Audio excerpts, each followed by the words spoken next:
Nous remercions le Seigneur pour grâce, pour faveur et pour compassion envers nous. Nous disons merci du fait que normalement, il permet qu'à travers l'application, ça nous sommes capables de réunir pour nous étudier parole ensemble, de façon pour nous capables de continuer. Je dis à son plaisir, nous allons étudier ensemble et l'eschatologie biblique, comme nous connaissons, qui aide nous à comprendre mieux et l'accomplissement des prophéties qui faites, ou bien l'accomplissement des temps. Donc, assurez son plaisir. Tout d'abord, avant même de commencer, il est nécessaire pour que nous remercions le Seigneur pour la prière, nous passer des temps dans la présence à la gloire de Dieu. Seigneur Jésus, nous glorifions, nous magnifions à soyant du fait que vous permettez dans grand amour, dans fidélité, malgré nous connaissons notre Dieu, nous sommes des pécheurs, mais même en tant que bon Dieu, en tant que vrai Dieu, toujours là pour nous, malgré nous toujours là pour nous, malgré nous pas bons, toujours là pour nous, malgré le Seigneur, nous sommes des coupables, mais nous-mêmes toujours là pour nous. C'est ça qui fait nous glorifier, c'est ça qui fait nous remercier, c'est ça qui fait nous exalter. Et merci du fait que parole fait nous connaître, c'est vous-même qui produit en nous le vouloir et le faire. Donc si nous avons volonté pour nous la prière, si nous avons volonté pour nous lire parole, si nous avons volonté pour nous étudier parole, c'est une grâce imméritée qui va accorder nous. Voilà pourquoi nous remercions. Nous remercions d'une façon spéciale. Nous avons profité de l'occasion pour que nous soyons capables de demander pardon. Pardon pour tête notre Dieu. Pardon pour chaque petite fille et chaque petit garçon. Seigneur Dieu, même qui c'est bon Dieu qu'on fait grâce. Parce qu'il n'y a pas l'autre sous la terre, pas l'autre dans le ciel, pas l'autre être, pas l'autre sang à travers lequel nous sommes capables de joindre le pardon. Seulement à travers sang. Voilà pourquoi nous disons, je dis, entrepris dans le nom de Jésus, on va accorder nos faveurs une fois. Nous ne parlons pas son temps dans la parole. Nous prions pour qu'il soit capable de bénir nous.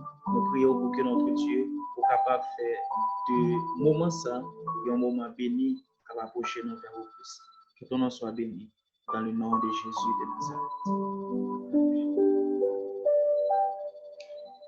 Donc, nous disons le Seigneur merci. Je dis, nous allons étudier l'eschatologie biblique qui aide nous à comprendre un peu sur des prophéties qui doivent accomplir parce que l'aide nous est normalement à comprendre mieux les choses à venir. Voilà pourquoi je dis à nous allons commencer avec Jean d'études Silayo. Je vais commencer jeudi, on a fait une brève introduction. J'espère que dans le jour à venir, nous continuons ensemble avec lui à la gloire de Dieu. Alors, eschatologie biblique, tout d'abord, nous définissons mot eschatologie, c'est dans deux mots grecs. Le premier mot, c'est le mot eschato, qui signifie dernier, fin ou final. Et le deuxième mot, c'est le mot logos, qui signifie étude. Et les nommer ces deux mots ensemble, donc ils permettent de définir mieux le mot eschatologie. Alors, le mot eschatologie, c'est l'étude des derniers temps. Donc, ça, c'est la définition du mot eschatologie. Alors, qui est l'importance eschatologie? La Bible entière, il y a 27% là-dedans qui sont des prophéties. En d'autres mots, 27% de la Bible est prophétique. Et c'est en étudiant l'eschatologie que notre espoir en Jésus se renforce. En d'autres mots, pendant qu'on a étudié l'eschatologie biblique, ça renforce la foi, non? Ça aide nous à comprendre mieux et normalement augmenter et assurance nous que nous gagnons dans mon Dieu. Alors, l'important qu'on connaît tout, pour nous capable de comprendre l'eschatologie d'une façon claire, pour nous avoir une vraie idée droite de l'eschatologie biblique, il faut que nous ayons une idée générale au moins sur ce qu'est les dispensations. Il faut que nous ayons une idée sur les dispensations. Voilà pourquoi nous allons parler avant de rentrer directement dans l'eschatologie biblique. Nous allons commencer à parler sur ça normalement les dispensations. En parlant des dispensations, nous gagnons normalement le mot dispensation qui sortit dans le mot grec qui c'est économie, hein, en grec, le mot économie dérive exactement de ce mot-là. Et puis, il forme deux mots. Le premier mot, c'est le mot oikos, qui signifie maison. Et deuxième mot, c'est le mot lémo, qui signifie disperser, gérer ou diriger. Donc, en d'autres mots, le mot est littéralement, le mot dispensation littéralement signifie gestion d'une maison ou des temps. Par exemple, nous gagnons fréquentation, mariage, croissance des enfants, départ de la maison. À chaque étape, la gestion de la maison change. Elle change en fonction des besoins, mais elle entend vers un but.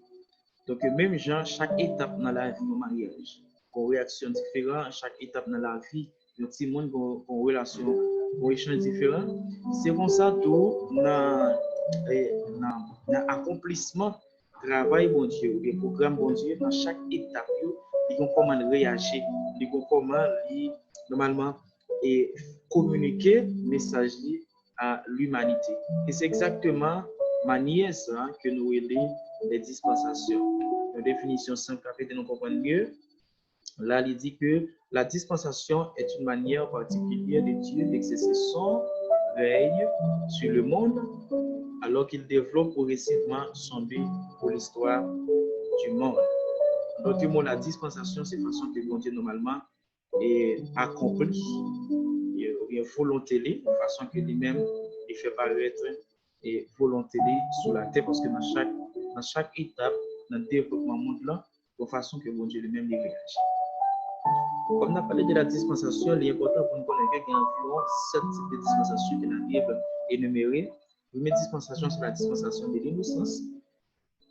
Deuxième dispensation, c'est la dispensation de la conscience. Nous avons la dispensation et le gouvernement humain. Nous avons la dispensation de la promesse. Nous avons la dispensation de la loi. Nous avons la dispensation de l'Église.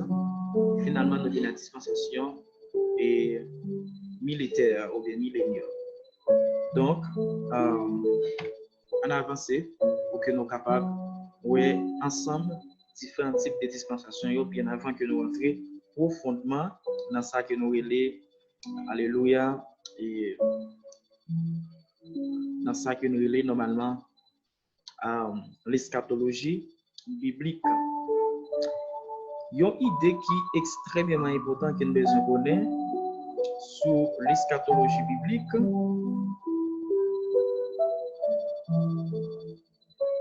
Il y a une idée que nous devons gagner sur l'eschatologie biblique, c'est que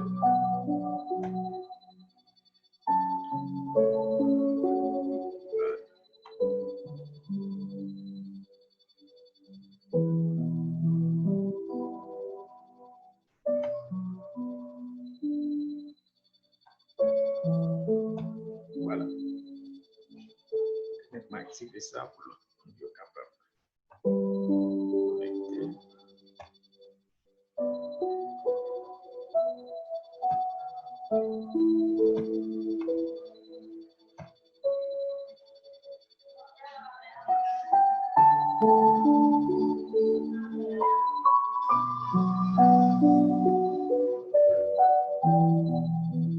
Alléluia. Donc, on nous continue.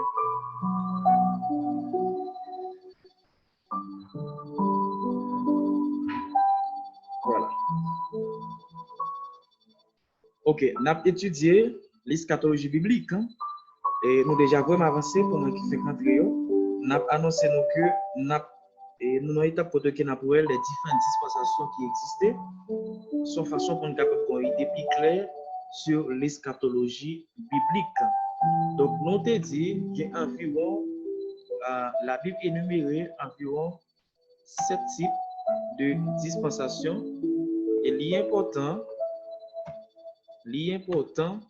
pour que nous ayons une idée sur dispensation, son façon pour nous capables de comprendre mieux, alléluia, et l'eschatologie biblique ou bien l'accomplissement et des prophéties qui fait, qui pourront accomplir, mais qui doivent accomplir, et son façon pour nous clair tout nous-mêmes en tant que l'Église, dans qui étape que nous sommes. Donc, il y a ce type de dispensation. Première dispensation, c'est l'innocence.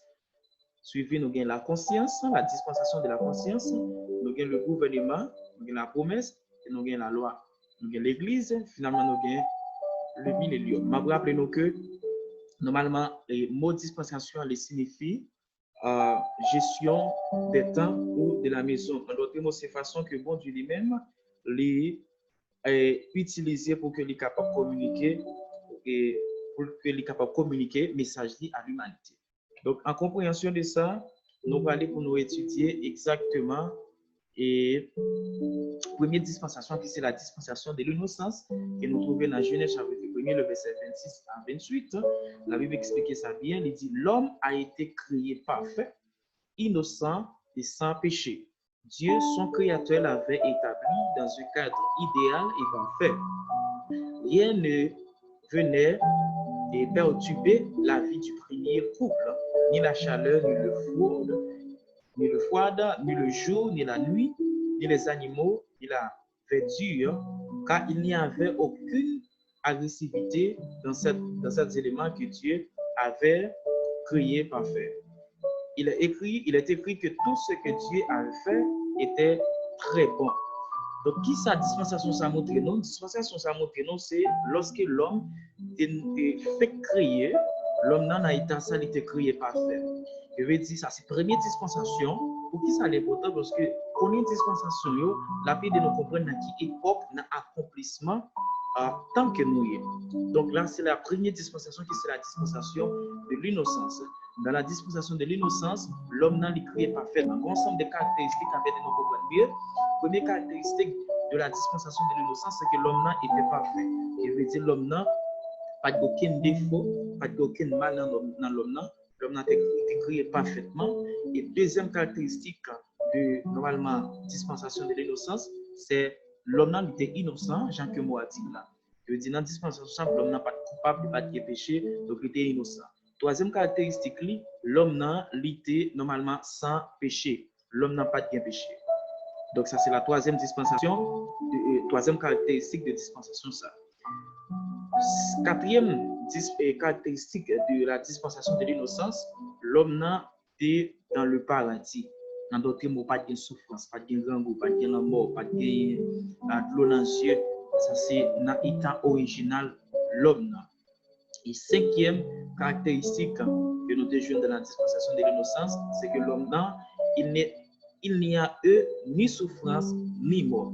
Donc, que veut dire dans la dispensation de l'innocence, l'homme n'était pas parfait, il était innocent, il était sans péché, il était dans le paradis, pas de manquer l'homme en rien, et pas de souffrance ni pas de mort. Ça, c'est dans la dispensation de l'innocence. J'espère que ça a compris. Suivi de cette dispensation, nous avons la dispensation de la conscience. La dispensation de la conscience est intimement liée aux actes bons ou mauvais. Cela n'est plus à démontrer l'ordre donné par Dieu de ne point manger du fruit défendu. Donc, dans la dispensation de la conscience, dans Genèse chapitre 3, le verset 7, c'est lorsque l'homme napoléon devient conscient de bien et mal. Rappelez-vous, dans la dispensation de l'innocence, l'homme n'a pas de mal, donc il n'était pas fait. L'homme n'a désobéi, il vient tomber dans l'autre dispensation, et dispensation, ça veut dire la dispensation de la conscience.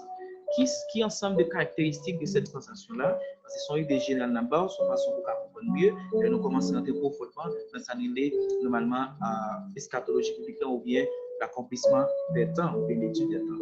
Donc, première caractéristique de la dispensation de la conscience, l'homme n'a désobéi, c'est la désobéissance. Deuxième caractéristique, l'homme n'est coupable. Donc, dans l'innocence, c'est complètement dans la dispensation de la conscience. Dans la dispensation de la conscience, l'homme n'a désobéi, il a vu dans la désobéissance, il est coupable, souffrance entrée, mort entrée, et normalement, nous devenons des pécheurs. Donc, ça, c'est la deuxième dispensation. Et dans chaque dispensation, ma bravo que bon Dieu agit différent. Je remarque dans la dispensation de l'innocence, de une relation parfaite entre l'homme et Dieu. tu as une relation intime entre l'homme et Dieu. Bon Dieu, tout le temps, tu as communiqué ensemble avec l'homme. Ça, c'est dans la dispensation de l'innocence. Mais dans la dispensation de la grâce, Dieu va chasser l'homme dans le jardin.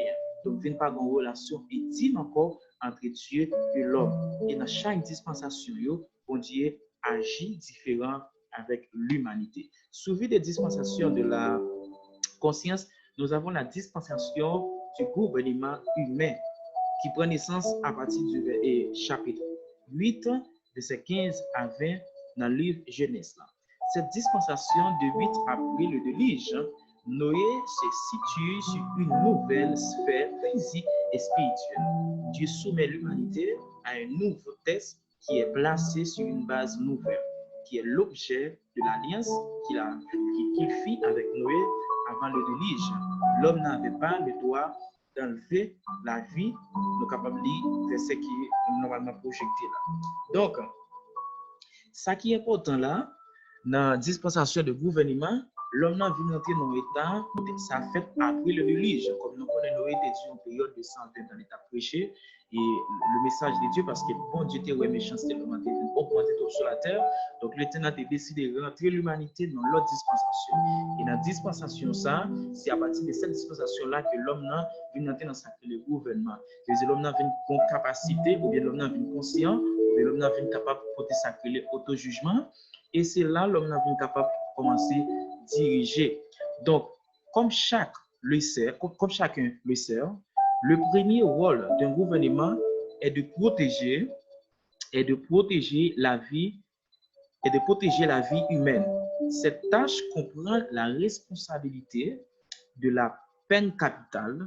L'homme n'a pas à s'avenger individuellement de meurtre, mais en tant que responsable de la société. Dans cette dispensation, l'homme n'a normalement l'homme n'a une capacité pour le capable et réagir pour tes jugements vis-à diversité de les chocs qui capable présenter. Donc, m'a rappelé encore, nous déjà touché normalement trois dispensations là. Nous avons la dispensation de l'innocence qui c'est première. Deuxièmement, nous avons une dispensation de la conscience. Et troisièmement, nous avons une dispensation du gouvernement humain. Suivi de cette dispensation, nous avons l'autre dispensation encore, qui c'est la dispensation de la promesse. Et dispensation, ça, normalement, il prend naissance ensemble avec, comme nous connaissons, Abraham, dans Genèse chapitre 12. Dans Genèse chapitre 12, normalement, nous allons prendre naissance ensemble avec dispensation à Genèse chapitre 12 et Exode chapitre 18 à la gloire de Dieu. Donc, on va expliquer ça rapidement pour nous avancer. Je vais rappeler que c'est un bref résumé d'en fait ensemble avec vous sur les dispensations pour que nous soyons capables de toucher ensemble à la gloire de Dieu et différents autres aspects que nous gagnons dans l'eschatologie biblique. Dans cette quatrième dispensation, c'est un de l'appel d'Abraham à la promulgation de la loi mosaïque du Sinaï. Nous rappelons dans Exode 19, verset 3. Son régime était fondé sur l'alliance de Dieu avec Abraham, mentionné ici pour la première fois en Genèse 12, le verset 1 à 3. Elle sera confirmée et entendue par le changement de son nom d'Abraham qui devait. Qui s'en doit comprendre là? Nous devons comprendre que dans la dispensation, ça, bon Dieu fait promesse. Comme nous connaissons, il fait promesse ensemble avec Abraham. Et c'est la dispensation, ça prend naissance. Il va le prolonger ensemble avec Moïse dans la montagne de Sinaï, lorsque Moïse va recevoir et les lois mosaïques que Dieu lui-même va communiquer pour le peuple. Donc, ça, c'est la dispensation normalement, de la loi. Ce qui est important pour nous connaître concernant la dispensation de la loi, cette dispensation commence par le don de la loi au Sinaï et prend fin au moment du sacrifice sanglant de Jésus-Christ. Mais plus précisément, lorsque le Saint-Esprit est venu habiter pour toujours éternellement dans le cœur des croyants nés de nouveau selon toutes les nécessaires que nous énumérons là. Donc, dispensation de la loi, il prend naissance, il commence avec Abraham, il vient renforcer ensemble avec Moïse. Est-ce que nous là? Et suivi de ça, dispensation de la loi, vient prendre fin ensemble avec la venue de Jésus et normalement la manifestation du Saint-Esprit au jour de la Pentecôte. Bon, ensemble d'éléments qui est important pour que nous soyons capables de marquer dans la dispensation ça. Premier, ça qui est important, dans la dispensation de la loi, le respect absolu de la sainteté de Dieu. C'est ça, ensemble des éléments que dispensation ça enlevé, il fait paraître. Premier, ça le fait paraître, il te fait paraître, pardon, le respect absolu de la sainteté de Dieu, d'après Exode 19, verset 1er à 25. Deuxièmement, l'extrême culpabilité du péché. Donc là, dans la dispensation de la loi, l'homme n'a vu compte exactement comment nous tous nous sommes coupables envers Dieu et que, peut-être ajouter ça, nous avons besoin du pardon de Dieu. Troisièmement, la nécessité de l'obéissance. Dans Jérémie 7, le verset 23 à 24, il explique ça mieux. Donc, l'homme n'a vu avec la loi, avec la dispensation de la loi, l'homme n'a vu conscient, il vient commencer ouais, nécessité pour qu'il est capable d'obéir au Dieu. Parce que rappelons que dans la dispensation de la loi, la bénédiction c'est une condition par l'obéissance. Et même la malédiction, c'est une conséquence de la désobéissance. Donc, à travers cette dispensation, l'homme n'a vu conscient de la nécessité d'obéir Dieu. Et quatrièmement, le caractère universel de la faillite humaine. De la dispensation de la loi, l'homme n'a vu conscient, l'humanité vient conscient que nous tous nous tombons et nous semblons parce que nous tous nous sommes des pécheurs. Quelle que soit nationalité ou quelle que soit race ou quelle que soit couleur, nous tous nous faillissons et que nous avons besoin normalement de retourner envers Dieu. Et cinquièmement, pour terminer, la faïence, la merveilleuse grâce de Dieu qui ouvre l'accès jusqu'au Père au moyen des sacrifices sanglants d'animaux sans défaut. Ces sacrifices préfigurèrent celui du Sauveur, l'agneau de Dieu venu pour ôter le péché du monde. Donc, ça c'est le sixième aspect que la dispensation de la loi exactement fait paraître. Ça est important pour nous connaître parce qu'il va aider nous comprendre mieux l'arrivée dans la dispensation de l'Église ou la dispensation de la grâce. Ce sont ensemble des prophéties qui étaient faites dans la dispensation de la loi et qui viennent accomplir dans la dispensation de la grâce. Par exemple, dans Isaïe chapitre 7, verset 14, prophétie a dit que Jésus est né d'une vierge. Donc, avant même Jésus de prendre naissance dans la dispensation de la loi, le prophète Isaïe était déjà prophétisé que Jésus va faire dans une vierge. Et là, nous, dans Matthieu chapitre 1er, le verset 22-23, c'est exactement accomplissement prophétie ça. Si nous regardons l'autre prophétie encore, prophétie a dit que Messie, ça explique que tout ça qui est prophétisé dans la dispensation de la loi, qui vient accomplir dans la dispensation de l'Église, de la grâce. Pour qui ça, l'élément ça est important. Il est important, il a permis de nous comprendre que tout ça qui est prophétisé depuis commencer dans la dispensation de la grâce, alors de l'innocence, arriver dans la dispensation du gouvernement, arriver dans la dispensation de la promesse, et nous venons tomber dans la dispensation de la loi, tout ça qui est prophétisé dans la dispensation de la loi, nous venons accomplir normalement dans la dispensation de l'Église. Et devant nous pas comprendre mieux. La Bible t'explique, tu prophétisé que Jésus va faire dans la famille de David. Dans Isaïe chapitre 11, verset 1er. Dans Luc 1er, verset 32, accomplissement sa fête. La Bible t'explique que Jésus a fait à Bethléem. Dans Michée 5, verset 1er et verset 2. La Bible explique ça dans Matthieu chapitre 2, le verset 40, le verset 4 et 6. En d'autres mots, nous là, tout événement qui était prophétisé et chapitre qui était prophétisé là, il y a accomplissement dans la dispensation de l'Église. Maintenant, la dispensation de l'Église. La dispensation de l'Église, alléluia, dans Matthieu chapitre 12, verset 47 à 13 et verset 52, une nouvelle dispensation est clairement annoncée par le Seigneur Jésus-Christ lui-même. Il prophétise tout aussi clairement la naissance originelle de l'Église. Elle sera rachetée par son précieux sang, versé au mort du calvaire, sur la croix de Golgotha. Dispensation, c'est là, que c'est la dispensation de l'Église. C'est exactement dans la dispensation ça que nous y là. Maintenant, on va faire un résumé pour que nous capables de comprendre. L'homme a commencé avec une dispensation. Problème de la dispensation, c'est manière ou façon que mon Dieu exécuter volonté, façon que mon Dieu gouverner, façon que mon Dieu communiquer volonté, façon que mon Dieu fait paraître le règne ou le royaume dans le monde. Première dispensation, c'était la dispensation de l'innocence. Donc, c'est avec dispensation ça que mon Dieu a commencé lorsque l'homme n'a été parfaitement sans défaut, sans péché, pas de souffrance, pas de la mort. L'homme n'a fini tomber, nous tomber dans la dispensation de la conscience. Suivi de ça, nous venons de la dispensation du gouvernement. Suivi de la dispensation du gouvernement, nous venons de la dispensation de la promesse. Suivi de la dispensation de la promesse, nous venons de la dispensation de la loi. Suivi de la dispensation de la loi, nous venons tomber dans la dispensation de la grâce. Et dans chaque dispensation, bon Dieu agit différent. Bon Dieu communique volonté différente. Maintenant, qui ça me et de comprendre? Tout ça qui est prophétisé de la dispensation de la loi, il est accompli dans la dispensation de l'Église, qui c'est dans le temps qu'il a vécu. Nous sommes verset. Et qui ça doit comprendre là?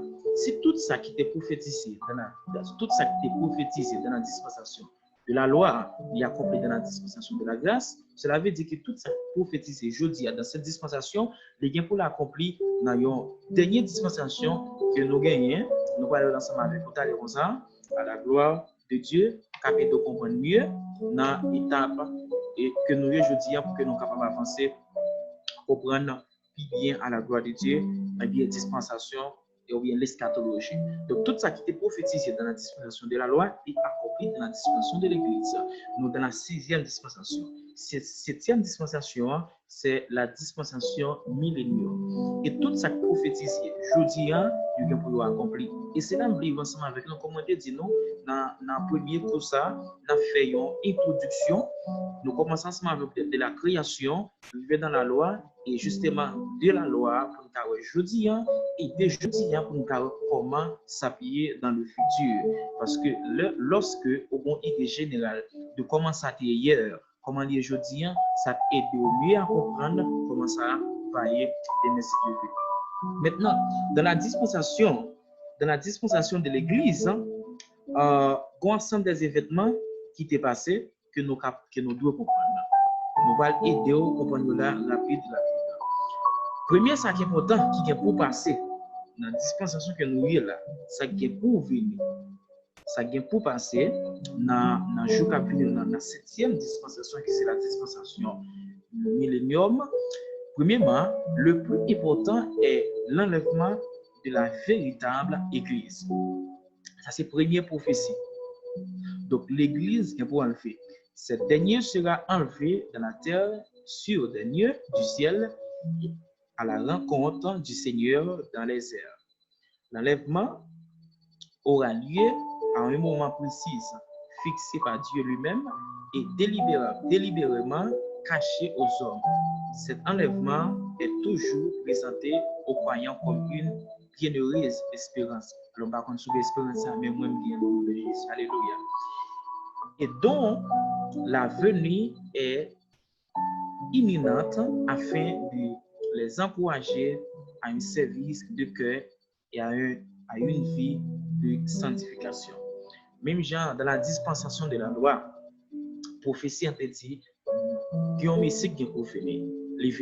Mais côté la fête, fait exactement côté prophétie a dit. Et tout ça, la Bible est prophétisée dans l'Ancien Testament, dans la dispensation de la loi, après dire encore, il y a accompli dans la dispensation de la grâce.